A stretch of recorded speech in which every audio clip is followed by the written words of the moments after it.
Well, Senator Ted Cruz answered a question that included an accusation of him being racist towards Supreme Court Justice Ketanji Jackson.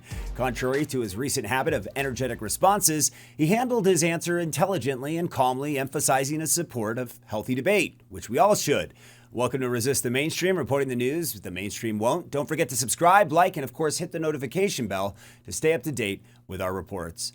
Well, a surprising response came from Ted Cruz, who just last week shared some suggestive language for President Joe Biden. They're trying to go after and regulate ceiling fans. I got to tell you, it's hot in Texas. We don't want to get rid of our ceiling fans. And now these idiots have come out and said, drink 2 beers a week. That's their guideline. Well, I got to tell you, if they want us to drink 2 beers a week, frankly, they can kiss my ass. When he responded to a young woman's question asking him to list 2 positive and professional things about Justice Jackson, the woman had previously mentioned that she believed Cruz did not treat the new justice with the respect she supposedly deserved. Can you provide a definition for the word woman? Can I provide a definition? No. Yeah. I can't. You can't? Not in this context. So I'm not a biologist. The meaning of the word woman is so unclear and controversial that you can't give me a definition? Senator, in my work as a judge, what I do is I address disputes. If there's a dispute about a definition, people make arguments, and I look at the law and I decide. Well, so I'm not. The fact that you can't give me a straight answer about something as fundamental as what a woman is underscores the dangers of the kind of progressive education that we are hearing about.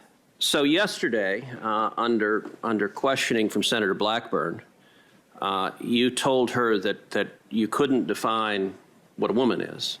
That you were not a biologist, which I think you're the only Supreme Court nominee in history who's been unable to answer the question, what is a woman?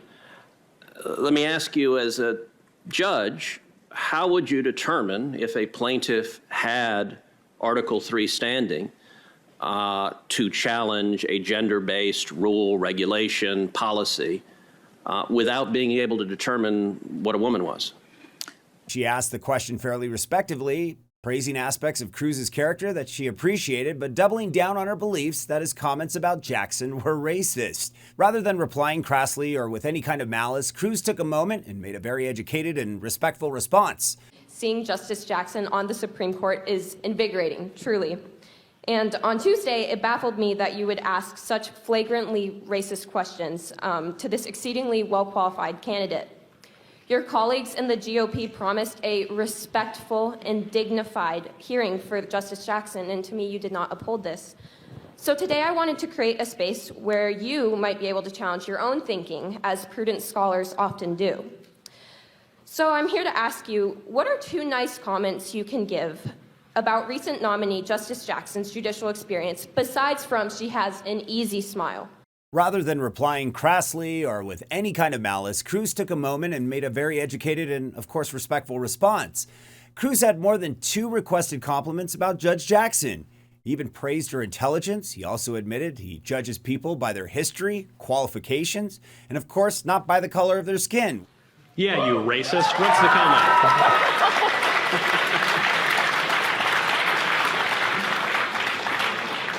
Well, let me start by thanking you for being here, and thank you for asking a substantive, important question. Thank you for engaging in a conversation. I think we all would be better off if we engage in substantive conversations. There's a lot to praise about Judge Jackson. She is very, very bright. She is very, very accomplished. She is very talented. She has an impressive and inspiring personal story. I will say, sitting listening to her opening remarks, where she described her personal story, she described her parents' journey. You had to be dead not to be inspired by that journey. And listen, I will say more broadly, if you look at the history of our country, if you look at the history of our country on race, it is absolutely inspiring to see an African-American woman serving on the Supreme Court. I will also point out that when it comes to issues of race, I think both the press and the modern left are hypocritical on this question. That they only define someone as black, or they only define someone as Hispanic, if they agree with them ideologically. So, Clarence Thomas has been on the court for decades. Clarence Thomas is a black man. The left hates him. They despise Clarence Thomas. After a gracious introduction, he began to delve into examples of actual racism in the government, mentioning the liberals' opposition to several justices of color. Judge, it's a tough day and tough night for you, I know. Let me ask, do you have anything you'd like to say? Do you have anything you'd like to say? Senator, I would like to start by saying unequivocally, uncategorically, that I deny each and every single allegation against me today. I think that this today is a travesty. I think that it is disgusting as a black American. As far as I'm concerned, it is a high-tech lynching for uppity blacks who in any way deign to think for themselves, to do for themselves, to have different ideas. And it is a message that unless you kowtow to an old order, this is what will happen to you. You will be lynched, destroyed, caricatured by a committee of the U.S. Senate rather than hung from a tree. Cruz made strong points regarding the hypocrisy of demeaning labels from sitting members of Congress, explaining that when liberals exclude or suppress people of color, it's never deemed as racist. On the Supreme Court, there was an opportunity for this to happen 20 years ago. There's a judge named Janice Rogers Brown. Janice Rogers Brown was a Supreme Court justice on the California Supreme Court. George W. Bush nominated Janice Rogers Brown to the D.C. Circuit. At the beginning of his presidency, he nominated Judge Brown to the D.C. Circuit. The Democrats filibustered Judge Brown. That filibuster was led by a guy named Joe Biden. It also included people like Chuck Schumer. It included Pat Leahy, included Dianne Feinstein. The reason they filibustered Judge Janice Rogers Brown is because she was a black woman, but she was also conservative. And they did not want her to go to the Supreme Court. And they succeeded in filibustering her. They delayed her nomination for a couple of years until it finally went through. She finally went to the D.C. Circuit.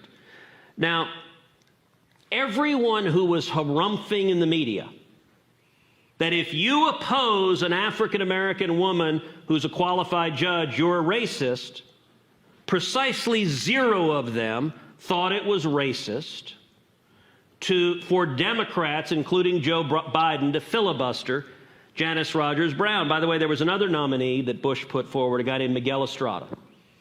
Miguel is an incredibly qualified Supreme Court advocate. He was nominated to the D.C. Circuit as well. The Democrats filibustered him.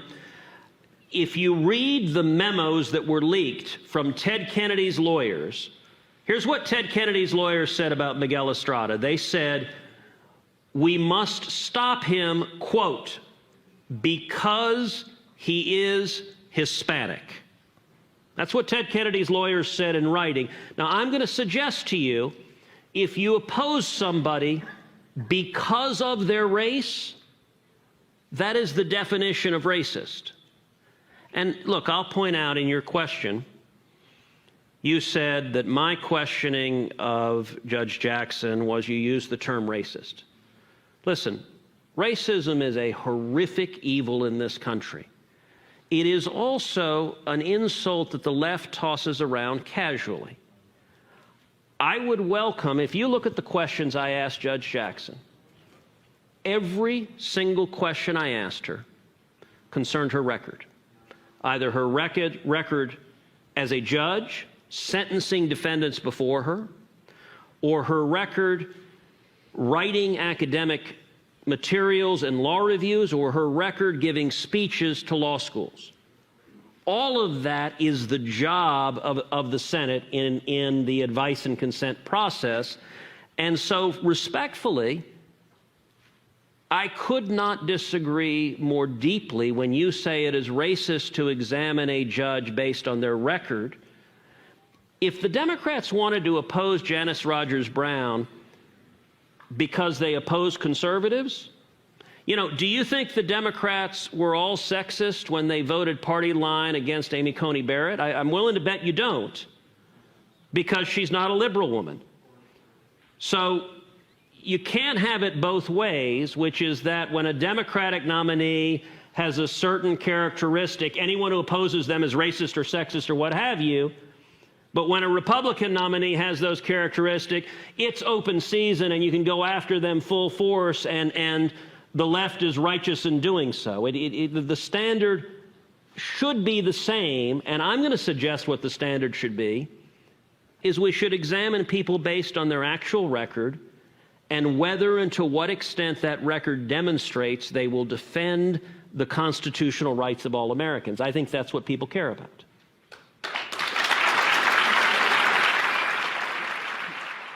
And it is refreshing to see politicians bring some light to the contradicting reality of our current political system without resorting to cringeworthy comments or outright slander. I believe the young woman had an honest question and was merely misguided by the facade of politics we experience every single day in the media.